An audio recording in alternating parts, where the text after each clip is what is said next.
Okay, picture this. Imagine waking up tomorrow, pulling out your phone, and having immediate access to a world-class doctor, an elite lawyer, a top-tier financial advisor, and a personalized tutor, all right there in your pocket. Now, what if this wasn't some distant sci-fi movie miracle? What if it was just Tuesday? Welcome to This Explainer. Today, we're diving deep into a blueprint mapped out by Reid Hoffman and Greg Beato in their book, Superagency. We're going to completely shift how we look at artificial intelligence.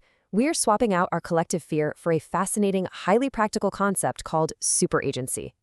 But before we get to the solutions, I have a quick question for you. Try to name a single world-changing technology that wasn't absolutely terrifying to people when it was first introduced. Seriously, take a second and think about it.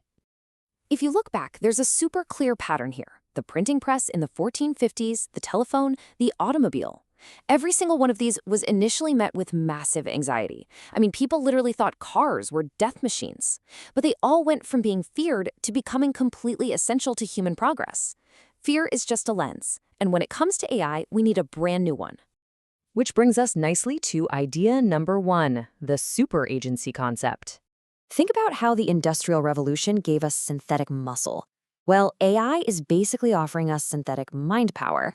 Historically, getting access to high-level expertise was totally bottlenecked by wealth and time. You had one elite lawyer per wealthy client, or you'd wait months to see a medical specialist. Superagency takes those elite capabilities and suddenly scales them to millions of people simultaneously. We're talking about a 48-hour AI medical diagnosis, or a personalized tutor for every single child. Now, faced with a shift this massive, it's totally natural to panic. We instantly ask, is AI going to replace me? But Reid Hoffman argues that this is the entirely wrong question. Asking that just traps us in anxiety and completely misses the actual opportunity in front of us. Let's be totally honest for a sec. When you first heard the news that GPT-4 successfully passed the bar exam, what was your gut reaction? Were you excited about democratized legal access for everyone? Or did you feel a deep sense of dread? Your visceral reaction really reveals how you view the future.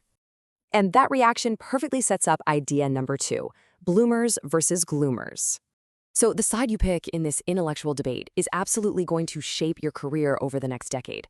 Gloomers believe AI is inherently dangerous, that it displaces workers and concentrates power. Bloomers, on the other hand, see it as a tool that expands freedom, creates new jobs, and democratizes expertise. Now, Hoffman places himself firmly in the bloomer camp, but not out of some naive optimism. He advocates for smart risk-taking, where we actively engage with the technology to shape it. To see how this kind of engagement works in reality, let's do a little thought experiment. Imagine it's 1994. You're a government regulator. Someone comes up to you and says, hey, we want to build a system that lets absolutely anyone publish anything, instantly, to the entire globe with 0 gatekeepers. Would you heavily regulate that before letting anyone use it? Well, that was the early internet. If we had locked it down early, we might never have had the internet revolution. The early freedom to deploy and learn changed everything. This leads us right into idea number 3, the permissionless innovation debate.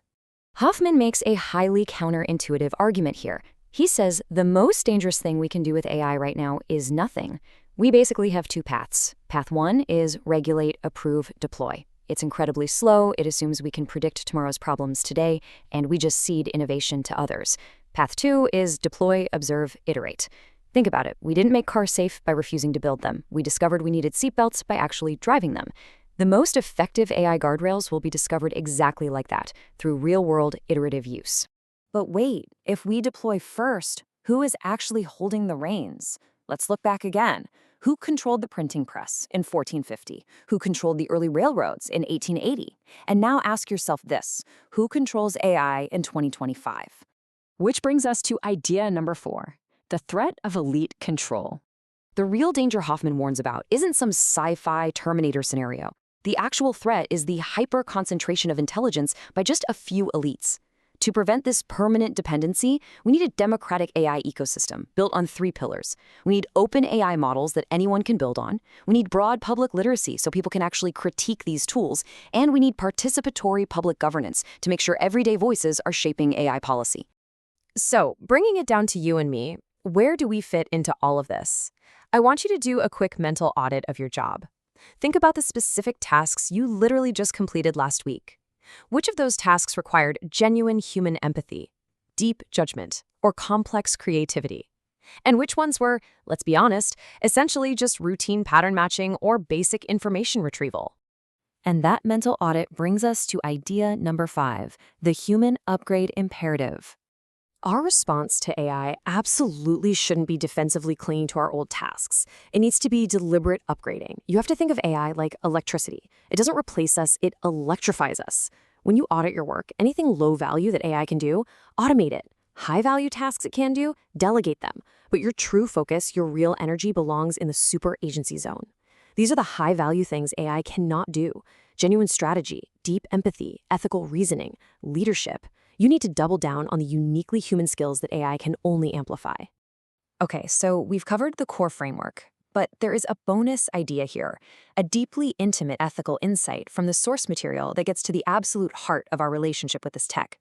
It reveals the moral frontier of AI through something called the Coco moment. Back in early 2023, there was a mental health platform called Coco. They used AI to help co-write supportive messages for users who were in emotional distress. Surprisingly, the AI-assisted messages were actually rated as more helpful than the purely human ones. But when users found out an AI was involved, they felt totally deceived. That hidden augmentation completely shattered user trust, regardless of how good the output was. This right here demands what Hoffman calls transparent co-intelligence. You see, the problem wasn't actually the AI itself, it was a lack of transparency. An honest partnership requires balancing our human emotional authenticity with the machine's effectiveness. As we build this super agency world, we have to navigate disclosure and consent with absolute integrity. Because without trust, the whole thing just falls apart. So, what could possibly go right? Well, nearly everything, provided we engage smartly and ethically. As we look at this fast approaching horizon of synthetic intelligence, the choice is ultimately yours. Will you be someone who actively shapes the AI future, or will you just be someone it happens to?